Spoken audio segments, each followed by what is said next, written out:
In late 2021 and early 2022, staff at the Oxford County Archives collaborated with a co-op student to create 2 mini documentaries featuring interesting stories related to Oxford County's history.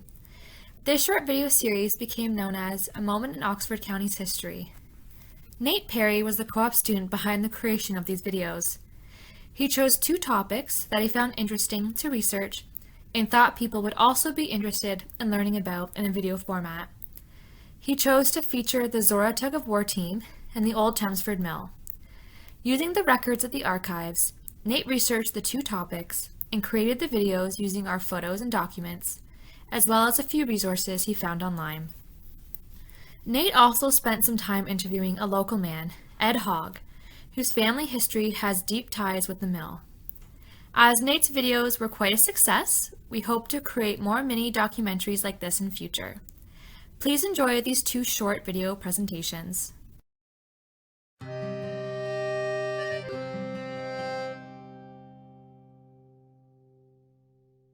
Hello and welcome to A Moment in Oxford History.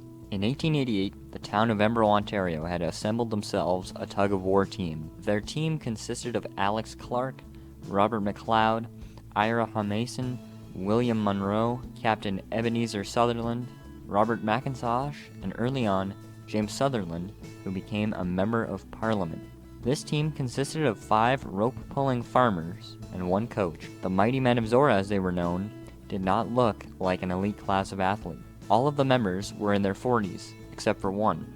Ira Mason was 51 years old at the time. However, his team easily defeated local and provincial teams and soon moved to international competition. Traveling that August to Rochester and Buffalo, the mighty men of Zorra also gave swift defeat to their competition from New York State, making them the team to beat. The Embro Group traveled to Chicago in 1890 to challenge for world champion of tug-of-war. However, the Chicago rules threw off the local team. Robert McIntosh usually wore a belt to stop the friction of the rope from digging into his side. He was not permitted to wear it. A starting pistol was also used to start the match, which the local team was not expecting, nor were they used to. Disgruntled fans who had made the trip to Chicago protested. A grudge match was scheduled on home soil in August of 1893. A best 2 out of 3 match to redetermine the world champions. The Embro team took the first game against the heavier Chicago team in 6 minutes. Chicago fired back and beat the mighty men of Zorra in a mere 2 minutes. The final game's time was left unrecorded, but according to witnesses, it is described as the greatest pull in the history of the sport. The Embro team had defeated the Chicago team, rendering them the world champions.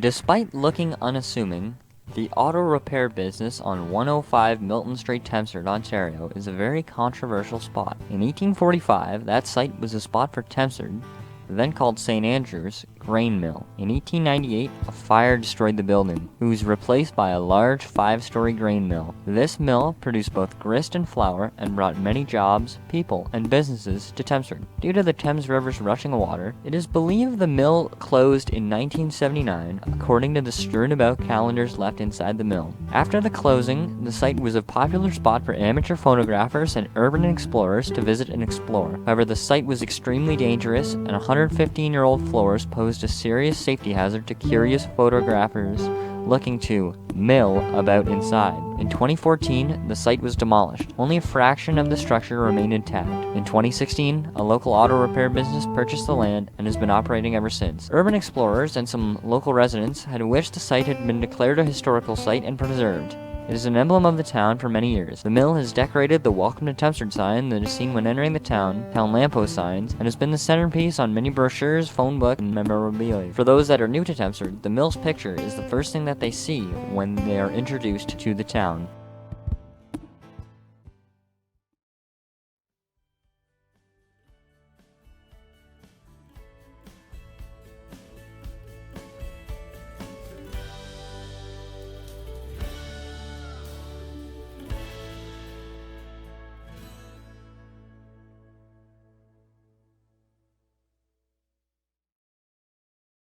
I am Ed Hogg. I am retired. I used to work for Bell Telephone for 30 years. I worked at the mill for a year before I went to Bell Telephone, and I worked there all the time when I was going to high school.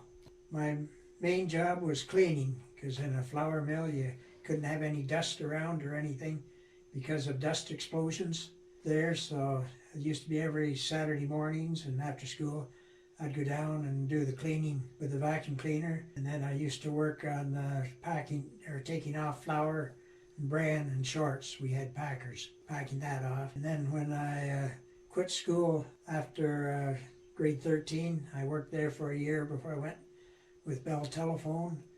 And at that time I was in the mill quite a bit, and I was out on the trucks picking up grain. My great-grandfather and his two sons, Alan and Gordon, they bought the mill in 1917. Then my grandfather's two sons, Merritt and Calvin, they worked there for their whole career. And then I worked there for a year after I got out of school.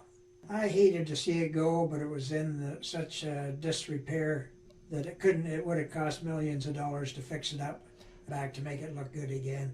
And then with all the safety standards and things nowadays, to update it for the hydro and the safety things, it wouldn't have been worth the money. So, but actually, now that it's gone, and Dewey owns the place down there, I think he keeps everything looking pretty nice and tidy down there. Well, my grandfather, he was the main miller in there, running the flour mill. And his brother Alan, he was more or less the manager. He was in the office all the time. And then like my grandfather's two sons, my dad was Merritt and Calvin, they both worked in the mill.